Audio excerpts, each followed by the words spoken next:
Shalom Bapak Ibu, kembali bersama saya Pendeta Zulkarnain Siagian. Mari kita merenungkan firman Tuhan, kita berdoa. Ya Tuhan Allah kami, kiranya berkenan atas persekutuan kami. Anugerah dan kasih setiamu itulah yang menolong kami mendengar firman-Mu. Di dalam nama anak-Mu Yesus kami berdoa dan bersyukur. Amin. Shalom Bapak Ibu, firman Tuhan dari kitab Yohanes pasal 4 ayat 5 sampai 14. Demikian firman Tuhan untuk kita semua. Maka sampailah ia ke sebuah kota di Samaria yang bernama Sikar dekat tanah yang diberikan Yakub dahulu kepada anaknya Yusuf. Di situ terdapat sumur Yakub. Yesus sangat letih oleh perjalanan.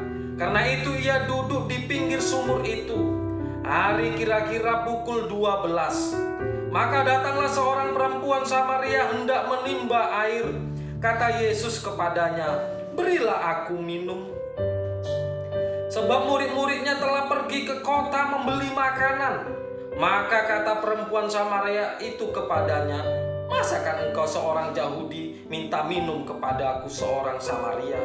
Sebab orang Yahudi tidak bergaul dengan orang Samaria." Jawab Yesus kepadanya, "Jikalau engkau tahu tentang karunia Allah dan siapakah dia yang berkata kepadamu, 'Berilah aku minum,' niscaya engkau telah meminta kepadanya dan ia telah memberikan kepadamu air hidup." Kata perempuan itu kepadanya, "Tuhan, engkau tidak punya timba dan sumur ini amat dalam. Dari manakah engkau memperoleh air hidup itu? Adakah engkau lebih besar daripada bapa kami Yakub, yang memberikan sumur ini kepada kami dan yang telah minum sendiri dari dalamnya, ia serta anak-anaknya dan ternaknya?" Jawab Yesus kepadanya, "Barang siapa minum air ini, ia akan haus lagi. Tetapi barang siapa minum air yang akan kuberikan kepadanya, ia tidak akan haus untuk selama-lamanya. Sebaliknya, air yang akan kuberikan kepadanya akan menjadi mata air di dalam dirinya, yang terus-menerus memancar sampai kepada hidup yang kekal." Amin. Bapak, Ibu, dan saudari yang saya kasih dalam Yesus Kristus, kita bersyukur kepada penginjil yang telah mencatatkan dalam Alkitab bagaimana peristiwa karya Yesus yang sungguh luar biasa. Yang pertama, bagaimana tentang anggur mesianik yang terjadi di pesta Kana. Lalu kemudian yang kedua adalah bait Allah yang diperbaharui. Kemudian yang ketiga adalah kelahiran kembali dari air dan roh. Lalu kemudian dalam kitab Yohanes ini bagaimana menyatakan karya Yesus yang luar biasa, yaitu Yesus adalah sumber air kehidupan. Bapak, Ibu, dan saudari, air adalah sangat dibutuhkan oleh manusia di bumi ini. Artinya ketika manusia haus, maka airlah yang melegakan dahaganya. Bahkan air juga sangat dibutuhkan dalam aktivitas kehidupan sehari-hari. Misalnya seperti memasak, mencuci, dan lain sebagainya. Bahkan untuk irigasi suatu persawahan dan lain sebagainya juga membutuhkan air. Artinya air itu sangat penting dalam kehidupan. Air membuat seseorang itu menjadi sehat. Bahkan kekurangan air, orang itu bisa sakit. Bahkan sakit yang sangat fatal dan berujung kepada kematian. Artinya manusia sangat membutuhkan air dan bergantung kepada air. Tetapi ketika engkau menghadapi pergumulan hidup, apakah itu sakit penyakit, apakah itu karena kesulitan oleh karena ekonomi, atau apakah itu cobaan yang bertubi-tubi datang kepadamu, dengan apa engkau boleh merasa lega?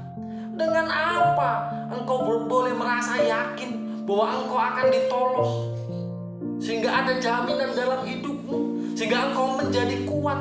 Ini menjadi perenungan bagi kita, Bapak, Ibu, dan saudari. Bagaimana di sini di kitab Yohanes ini penulis memperlihatkan bahwa Yesus menyatakan dirinya bahwa dia adalah sebagai sumber air kehidupan itu. Apa maksudnya? Mari kita renungkan, Bapak, Ibu, firman Tuhan. Ketika itu bagaimana ketika Yesus berada di Judea? Yesus harus meninggalkan daerah Judea. Oleh karena orang-orang Farisi dan juga orang-orang yang mau memecah belah, yaitu para kelompok Yohanes Pembaptis. Di sini Yesus mau meninggalkan Judea adalah Yesus jelas. Dia datang bukan untuk suatu persaingan. Dia datang bukan untuk itu. Sehingga dia tinggalkan Judea, dia menuju ke Galilea.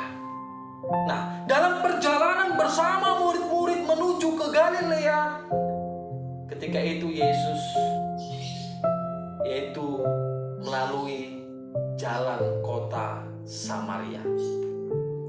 Yang pada umumnya kalau orang Yahudi itu tidak melintasi daerah pemukiman orang-orang Samaria, tetapi malah memutar dengan tujuan menghindari supaya tidak kontak langsung. Oleh karena apa? Oleh karena orang Samaria ini adalah musuh bebuyutan orang-orang Yahudi. Artinya mereka menganggap rendah orang Samaria.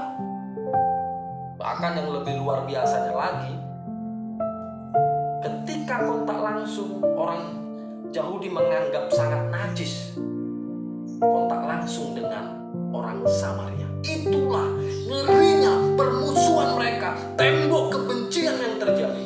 Tapi Yesus tidak sama dengan orang Yahudi ketika itu. Artinya Yesus tidak mempertahankan tradisi yang buruk itu, tapi Yesus malah melalui jalan dari Samaria yang memang jalan itu lebih cepat, sehingga bagaimana Yesus bersama murid melalui pemukiman orang Samaria. Lalu oleh karena lelahnya Yesus singgah yaitu di daerah kota Sikar. Lalu di situ adalah sumur. Kemudian Yesus duduk di pinggir sumur itu. Lalu para murid pergi ke kota untuk beli makanan. Bapak, Ibu, dan saudara-saudari, lalu kemudian datanglah seorang perempuan Samaria. Ketika itu situasi waktu adalah di siang hari. Perempuan Samaria itu membawa timba dan kendi tempat airnya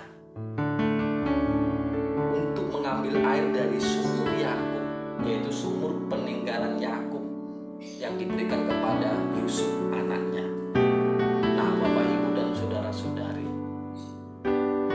tentu kehadiran orang Samaria ini, seorang perempuan Samaria ini menjelaskan tentang dirinya, bahwa dia seorang perempuan tidak pada umumnya. Kalau perempuan mau mengambil air, itu ketika itu adalah berkelompok, artinya lebih dari satu orang.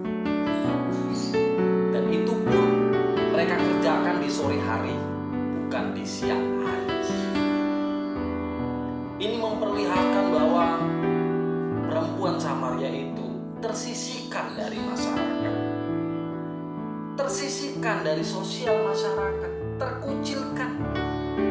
Dan memang dari ayat seterusnya bagaimana dijelaskan perempuan Samaria ini adalah tunasusila, di mana hidup bersama dengan laki-laki yang berganti-gantian dan bukan suaminya hingga saat itu. Sehingga memang di mata masyarakat ini merupakan perempuan sundal yang berdosa. Di samping itu juga dia adalah perempuan yang memang ketika itu dinomorduakan di tengah-tengah masyarakat. Tetapi Yesus tidak menjauhinya. Malah Yesus hadir di situ, membuka suatu percakapan. Sehingga Yesus ketika itu dia berkata kepada perempuan Samaria itu, "Berilah aku minum." Sehingga ini mengejutkan orang Samaria itu, Bapak Ibu. Kamu orang Yahudi, kenapa kamu minta air dariku? Aku orang Samaria. Yang jelas orang Yahudi memusuhi orang Samaria, bahkan jijik melihat orang Samaria. Oleh karena memang memandang rendah orang Samaria. Dan aku juga di sini mau mengatakan bahwa dirinya merasa sangat kecil oleh karena dia adalah perempuan yang sangat berdosa. Nah, Bapak Ibu dan Saudara, lalu apa kata Yesus di situ? Jawab Yesus kepadanya, "Jikalau engkau tahu tentang karunia Allah dan siapakah dia yang berkata kepadamu, berilah aku minum, niscaya engkau telah meminta kepadanya dan ia telah memberikan kepadamu air hidup." Bapak Ibu dan Saudara, Yesus tahu tentang keadaan kehidupan perempuan Samaria ini, bahwa dia membutuhkan air kehidupan, kerohanian hidupnya. Artinya perempuan itu dari sosial dia disisihkan, dia merasa dikucilkan, bahkan hidupnya adalah hidup dalam dosa. Oleh karena dia terjebak dalam kehidupan buruk, oleh karena keberdosaannya hidup dengan laki-laki yang bukan suaminya, dia adalah perempuan surga. Tetapi di sini Yesus menawarkan air kehidupan kepadanya. Artinya dia katakan, ketika engkau mau memberikan air itu, maka sama dengan engkau sudah menerima air kehidupan darinya. Ini mau memberitahukan adanya suatu kesungguhan Yesus atau inisiatif Yesus untuk memberikan air kehidupan. Artinya membuka kepada perempuan Samaria itu, jikalau engkau mau menerima Yesus, maka air kehidupan itu engkau terima. Nah, Bapak Ibu dan Saudari, tetapi perempuan Samaria itu ternyata masih terfokus dengan air yang ada dalam sumur itu. Makanya dia katakan, "Tuhan, engkau tidak punya timba dan sumur ini amat dalam. Dari manakah engkau memperoleh air hidup itu?" Tentu pikiran orang Samaria itu adalah air yang ada dalam sumur itu adalah sebagai air kehidupan yang dimaksudkan oleh Yesus. Bagaimana cara mengambilnya? Yesus saja meminta air dan dia tidak memiliki timba. Lalu dilanjutkan oleh perempuan itu, "Adakah engkau lebih besar daripada bapa kami Yakub yang memberikan sumur ini kepada kami dan yang telah meminum sendiri dari dalamnya ia serta anak-anaknya dan ternaknya?" Jawab Yesus, "Barang siapa minum air ini, ia akan haus lagi." Yesus mau katakan, ketika engkau haus, maka air itu bisa melegakan dahagamu. Tetapi engkau akan terus haus. Namun bagaimana kehidupan dan atas pergumulan yang engkau hadapi? Apakah air itu bisa melegakan hidupmu? Tentu tidak. Sehingga di sini Yesus kembali lanjutkan penjelasannya bahwa air kehidupan itu ketika engkau terima itu sama dengan engkau memperoleh kehidupan yang kekal. Nah, Bapak Ibu dan Saudari, kita boleh bersyukur bagaimana Yesus sungguh luar biasa. Dia ada tidak hanya untuk orang Yahudi, tapi dia ada juga untuk orang Samaria yang dipandang rendah. Bahkan perempuan sundal itu yang berdosa, Yesus juga ada. Dan yang lebih luar biasanya lagi, di ayat 26 kalau kita baca, kata Yesus kepadanya, "Akulah dia yang sedang berkata-kata dengan engkau." Artinya ini mau mengatakan bahwa akulah Mesias itu. Akulah Mesias itu. Akulah dia.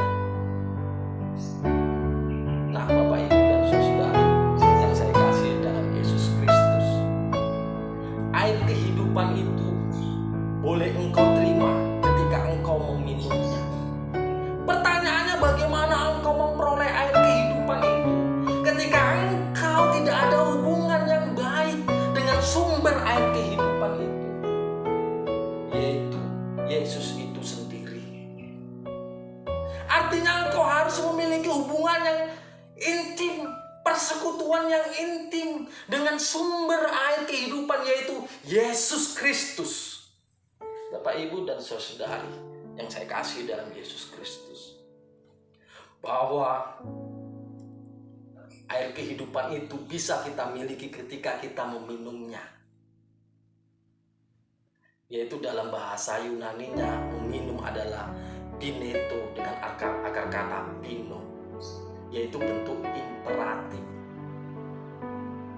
Ini mau menjelaskan artinya adalah yang dilakukan terus-menerus, berkesinambungan.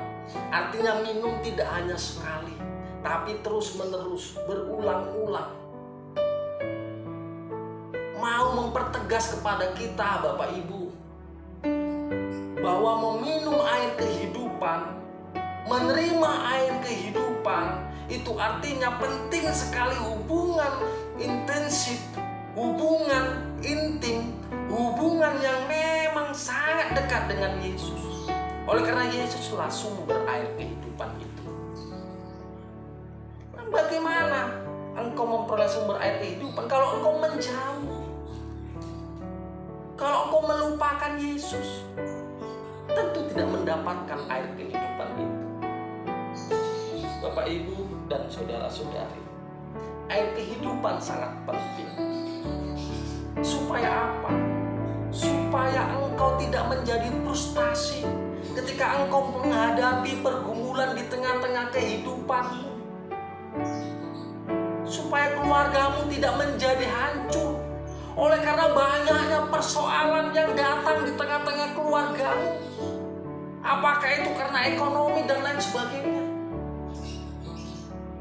Supaya engkau tidak menjadi jatuh dalam dosa oleh karena cobaan, tantangan yang terus menerus mengintipmu, yang menggodamu. Apakah itu karena jabatan, kekayaan, dan lain sebagainya. Supaya engkau tetap kuat ketika engkau menghadapi sakit penyakit. Engkau tidak malah pergi untuk mencari kekuatan yang lain, untuk mempercayai kekuatan yang lain, sehingga melupakan Tuhan. Hingga air kehidupan itu, yaitu memiliki Yesus. Supaya engkau memiliki Yesus, supaya Yesus itu ada dalam dirimu, supaya air kehidupan itu ada padamu, sehingga engkau menjadi kuat ketika menghadapi pergumulan hidup, tantangan hidup, sehingga engkau boleh merasakan jaminan bahwa Yesus bersamamu, Tuhan menyertaimu. Sehingga itulah yang terus menghiburmu ketika engkau mengalami duka. Itulah terus menguatkanmu, menopangmu ketika engkau menghadapi pergumulan, yaitu air kehidupan. Dan itulah yang menjadi peganganmu, dan itulah yang menjadi kekuatanmu, suatu pengharapan yang engkau miliki, bahwa Tuhan selamatkan hidupmu. Melalui firman Tuhan ini, Bapak, Ibu, dan saudara-saudari,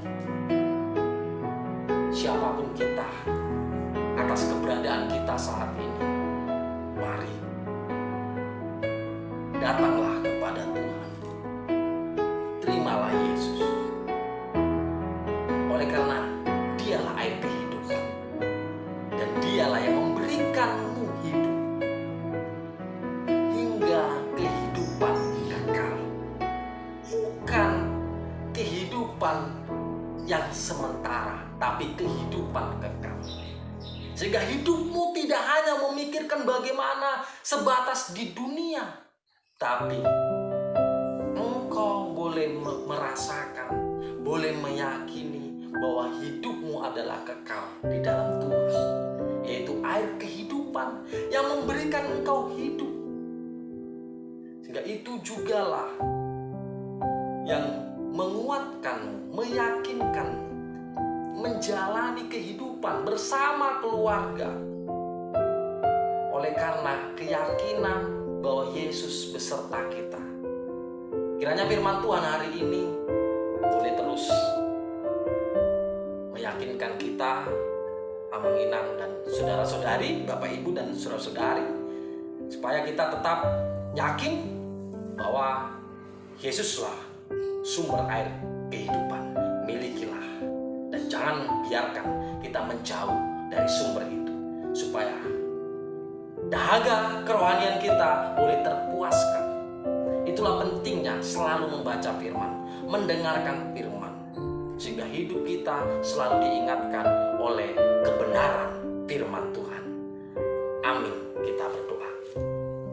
Terima kasih ya Tuhan, kiranya berkatilah firman-Mu ini sehingga firman-Mu bertumbuh dalam kehidupan kami, sehingga kami semakin mengerti bahwa Yesuslah sumber air kehidupan, sehingga kami dalam menghadapi pergumulan di tengah-tengah kehidupan ini, kami tidak menjadi frustasi bahkan hilang, tetapi kami boleh kuat dan semakin teguh dalam iman pengharapan kami, oleh karena kami memiliki Yesus Kristus sang sumber air kehidupan itu. Di dalam nama Anak-Mu Yesus kami berdoa dan bersyukur. Amin. Shalom Bapak Ibu dan saudara-saudari.